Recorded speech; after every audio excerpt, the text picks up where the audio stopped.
Je peux pas, j'ai piscine.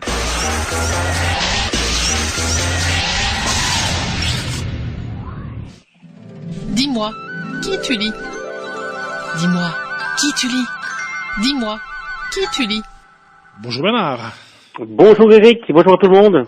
Je pense que c'est un livre qui va nous mettre de bonne humeur aujourd'hui que tu vas nous présenter. Oui, en fait, c'est même plus qu'un livre, c'est vraiment un univers. Okay. Et donc la rubrique qui s'appelle Dis-moi qui tu lis porte bien son nom aujourd'hui parce que je vais vous parler vraiment d'un auteur qui a créé un univers bien propre, bien à lui. C'est un auteur de BD et de romans, mais surtout connu pour ses BD, mais on parlera quand même un peu de ses romans. Un auteur à l'esprit décalé, qui met en image des histoires loufoques, qui tournent en dérision la société. Il s'agit de Fabrice Caro, alias Fab Caro. D'accord, ah oui. Alors Fab Caro, il est né en 73 à Montpellier, donc là il aura 50 ans cette année. Après avoir touché à l'enseignement, il se lance dans la BD. Il travaille pour plusieurs revues spécialisées en BD. Et le succès arrive en 2015 avec sa fameuse BD Zai Zai Zai Zai. Je sais pas si tu connais, Eric. Pas du tout en fait. Non, effectivement. Voilà. Alors, avec plaisir. Zai Zai Zai Zai, dont le titre, comme vous le devinez, vient évidemment de la célèbre chanson de Joe Dassin, Siffler sur la colline, dont le refrain termine par Zai Zai Zai Zai, parole qui reste un des plus grands mystères de la chanson française, mais que tout le monde connaît. Ouais, c'est ça. Alors parlons directement de Zai Zai Zai Zai, qui est son chef-d'œuvre. C'est une BD absolument incroyable. Voici l'histoire. Un homme fait ses courses au supermarché, il arrive à la caisse, et quand la caissière lui demande sa carte de fidélité du magasin, il se rend compte qu'il ne l'a pas. Il l'a oublié dans son autre pantalon, il venait juste de changer de pantalon avant de venir au magasin. Et là, tout s'enchaîne. La caissière informe la sécurité du magasin que monsieur n'a pas sa carte, et il devient alors l'ennemi public numéro 1. Il arrive à s'enfuir, devient véritable fugitif, il part sur les routes, et c'est l'occasion pour Fab Caro de partir dans un délire qui ne s'arrête pas. Il imagine un tas de situations, plus loufoques les unes que les autres, déclenchées par cette absence de carte du magasin. Par exemple, il imagine la situation suivante, le personnage dans sa fuite est pris en stop par une famille qui se rend en vacances et il se fait engueuler par le père de famille car il ne veut pas chanter avec les enfants dans l'auto. Ah, d'accord. Il imagine aussi les racontars sur cette histoire dans les bistrots. C'est bien franco-français cela. Ouais. Il imagine les dénonciations à la police. Les débats télévisés aussi, qui s'emparent de l'histoire. Bref, Fab Caro s'amuse à se moquer des travers de notre société. Comment un minuscule fait divers devient un événement national. Moi, ça me fait penser à l'accident de Pierre Palmade récemment survenu. Effectivement. Et ça fait penser aussi un peu à l'époque de la pandémie où nous étions fichés avec des cartes, des puces, des certificats. Il n'a pas sa carte, le pauvre homme, il devient l'ennemi public numéro 1. Ouais, donc ça, c'était pour Zai Zai Zai Zai. Ouais. Alors un autre de ses chefs-d'œuvre, c'est Moon River, qui est sorti il y a peu, un an ou deux. C'est l'album donc les plus récents.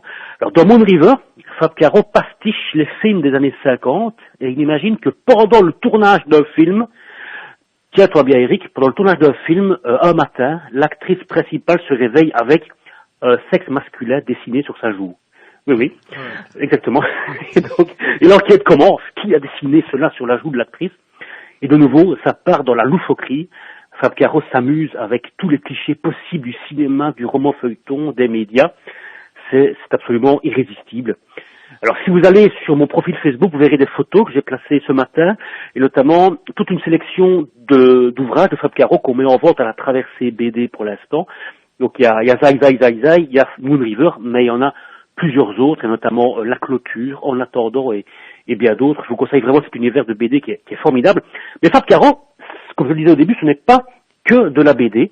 Non, il a écrit aussi des romans, dont le fabuleux bijou qui s'appelle Le Discours, roman très très court, dans mon souvenir, ça fait 130, 140 pages, ça se lit comme ça se boit. Il est sorti il y a 4-5 ans. Vraiment un chef-d'œuvre de l'humour au 20e degré. Je vous raconte encore l'histoire en deux mots de ce roman. Le narrateur se trouve, comme tous les dimanches, au repas de famille chez ses parents. On y mange tout le temps la même chose, on y parle toujours de la même chose. Sauf que ce dimanche-là, son futur beau-frère lui dit en aparté, dit Fabrice, lors de mon mariage avec ta sœur dans un mois, tu veux bien faire un discours? Et ça le plonge dans un abîme de perplexité, car il n'a absolument rien à dire sur sa sœur. Et pendant tout le livre, on voit les tourments intérieurs du narrateur par lesquels il essaye d'imaginer ce que pourrait être son discours. En plus de cela, il est en pleine rupture amoureuse et en attente d'un appel de son ex. qui ne veut pas encore considérer comme son ex. Tout cela donne un livre, un roman hilarant, fait de quiproquos et de situations embarrassantes. Et d'ailleurs, on en a fait un film, je crois, sorti il y a une petite année avec Jean-Paul Roux. Ah oui, ok. Et voilà, je termine en disant que Fab Caro, tenez-vous bien, a été choisi pour écrire le scénario du futur Astérix, qui sortira fin cette année. Donc c'est un honneur assez incroyable. Ouais. Et quand on sait qu'Astérix est imprimé à 2 millions d'exemplaires, on comprend que Fab Caro alors va rentrer dans une nouvelle dimension dans les mois qui viennent, à la rencontre d'un public encore plus large que maintenant, et c'est très bien parce que plein de gens vont découvrir son univers qui est absolument exceptionnel. Voilà, je vous invite à venir découvrir tout ça dans les librairies de la Traversée. Eh ben, c'est ce que je vais faire de ce pas, parce qu'effectivement, ça m'intéresse très fort. Ah ben, tant mieux. Et le but est atteint alors. Voilà, tout à fait. Voilà, eh bien, merci Bernard. Et du coup, moi, ça m'a donné envie de retrouver Jodassin. Donc voilà, juste après Traconique, on va retrouver Jodassin, siffler sur la colline, comme ça, voilà. Avec plaisir. Voilà, merci. Et donc, merci à vous. Dans 4 semaines. À bientôt. Salut. Oui, salut.